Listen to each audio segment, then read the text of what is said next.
तो welcome back, स्वागत है मेरे एक और नए वीडियो में। आज का पॉइंट है चुनना सीखिए। तो ये लास्ट तक देखना और एंड मत करना एक भी टॉपिक, क्योंकि ये थोड़ी लंबी वीडियो होने वाली है। चलिए मैं स्टार्ट करते हैं। चुनना सीखिए, तो ध्यान देने सभी लोग। क्या ऐसा कोई समय होता है, तो सभी लोग समझना कि क्या क्या ऐसा कोई समय होता है जब हमारे लिए लड़ना या युद्ध की में जाना भी सही है। तो सभी लोग समझना, यह हम में से प्रत्येक के ऊपर निर्भर करता है कि हम अपने हृदय में क्या महसूस करते हैं। उसके अनुसार अपने अपने लिए युद्ध या शांति का चुनाव कर सकते हैं। युद्ध करना चाहते हैं, शांति करना चाहते हैं। तो सभी लोग ध्यान देना, हमारे भीतर युद्ध और शांति दोनों है। बिल्कुल दोनों चीजें हैं, शांति भी है, युद्ध करना भी है। तो आपको निर्णय करना है कि मुझे क्या करना है। और हमारे भीतर ही स्पष्टता और भ्रम भी है। सब कुछ तुम्हारे अंदर ही है। हम सही चुनाव तभी कर सकते हैं जब हम खुद को समझे। बिल्कुल सही बात है, जब हम खुद को नहीं समझेंगे तो सही चुनाव कैसे करेंगे। संस्कृत के महान महाकाव्य महाभारत के एक प्रसिद्ध भाग में भगवान कृष्ण लड़ाई के मैदान में अर्जुन के साथ जाते हैं, जो एक योद्धा है। आगे जो होता है वह हमें शांति और युद्ध के बारे में कुछ हद तक महत्वपूर्ण बातें बताता है, क्योंकि वहां अर्जुन एक हैरानी भरा फैसला लेते हैं। तो एक भीषण युद्ध शुरू होने वाला है और अर्जुन कहता है कि वह लड़ना नहीं चाहता है। वह चारों ओर सैनिकों की पंक्तियों को देखता है और उसे परिवार के सदस्यों, दोस्तों, शिक्षकों, साथियों की एक लंबी लाइन दिखाई देती है, जिसे वह प्यार करता है और जानता है उस उनके खिलाफ वह धनुष नहीं उठाना चाहता। अर्जुन द्वारा बताए गए कारण नेक और निस्वार्थ लगते हैं। अब आप सोच सकते हैं कि अर्जुन द्वारा शांत को गले लगाने से कृष्ण खुश होंगे। ऐसा नहीं है। क्यों? क्योंकि अर्जुन में आत्मज्ञान की कमी है। वह योद्धा उन कई कारणों को नहीं समझ पाया है जो उसे सही निर्णय लेने में मदद करे। उसकी भावना यूटोपियन है और उसने पूरी तस्वीर नहीं देखी है। उसकी भावना स्थिति की असलियत से जुड़ी नहीं है।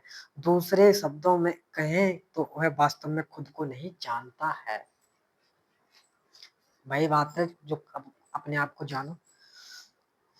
कृष्ण अर्जुन से बात करते हैं, युद्ध की पृष्ठभूमि समझाते हैं और उसे दुनिया में उनकी उसकी जगह को समझने में मदद करता है, जिसमें योद्धा के रूप में एक धर्म युद्ध में भाग लेने का उसका कर्तव्य भी शामिल है। धीरे धीरे योद्धा अपनी स्थिति को समझता है। तब तब उसे पता चलता है कि वह अब अपने लिए सही निर्णय लेने के लिए पूरी तरह से आजाद है। सही चुनाव करना महत्वपूर्ण है और यह तभी हो सकता है जब आपको यह पता हो कि आपके पास हमेशा विकल्प उपलब्ध है।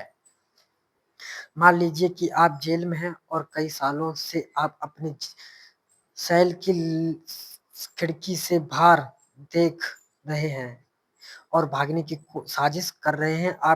आपके सेल के करीब एक ऊंची दीवार है और आप बस उसी को देखते हैं। यह तस्वीर आपकी नजर पर हावी है और यह आपके सेल में कोई रोशनी नहीं आने देती। आपको लगता है कि यह एकमात्र दीवार है जो आपकी आजादी से अलग करती है, लेकिन उस दीवार के पीछे एक और दीवार है। उस दीवार के पीछे एक और दीवार है। तो ये बात समझने की सभी लोग समझना। दूसरी दीवार पहली दीवार से भी ऊंची है, लेकिन आपके सेल के करीब की पहली दीवार आपको उस दूसरी दीवार को देखने नहीं देती है। तो ये समझने वाला पॉइंट है, क्यों नहीं देखने देती है। तो समझो सभी लोग। उस दूसरी दीवार से परे एक तीसरी दीवार है जो और भी ऊंची है, लेकिन आप उस पर तीसरी दीवार को पहली दीवार के कारण देख नहीं पाते। हफ्तों से आप पहली दीवार को पार करने के लिए आवश्यक सभी चीजों को गुप्त रूप से इकट्ठा कर रहे हैं। एक बार फिर आप अपनी रस्सियों को ध्यान से नापते हैं और पाते हैं कि आपके पास उस दीवार को पार करने के लिए वे बहुत हैं। आप अपने सेल को तोड़कर बाहर निकलते हैं और जल्दी से दीवार के ऊपर चढ़ जाते हैं, लेकिन पहली दीवार के ऊपर उसका सामना दूसरी दीवार से होता है और आपकी रस्सियां उस दीवार की चोटी तक नहीं पहुंचेंगी। आपकी अपनी स्थिति को गलत समझा है।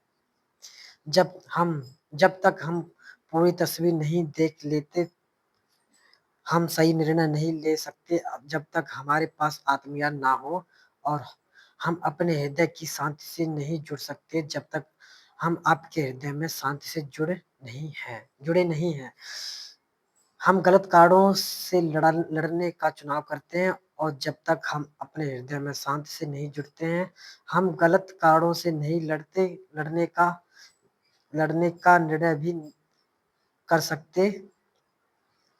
आंतरिक शांति से हमारे अंदर स्पष्टता आती है। यूटोपिया के सपने देखने के बजाय हमें वास्तविकता को स्पष्ट रूप से देखने और अपने लिए आंतरिक शांति चुनने की जरूरत है। वो बिल्कुल तुम्हारे अंदर है शांत, एक और विशाल छलांग। तो वो मैं अगली वीडियो में लेकर आऊंगा। मेरे पास पुस्तक थी स्वयं की आवाज, ये पुस्तक मुझे बहुत अच्छी लगी, आप भी ले लीजिए। कि शांत के बारे में, शोर भरी इस दुनिया को कैसे दूर करें, तो इसके लिए है। और शांत को पाए, किसी लड़ाई झगड़े नहीं करे। तो वीडियो अच्छी लगी तो लाइक करना। Thank you guys.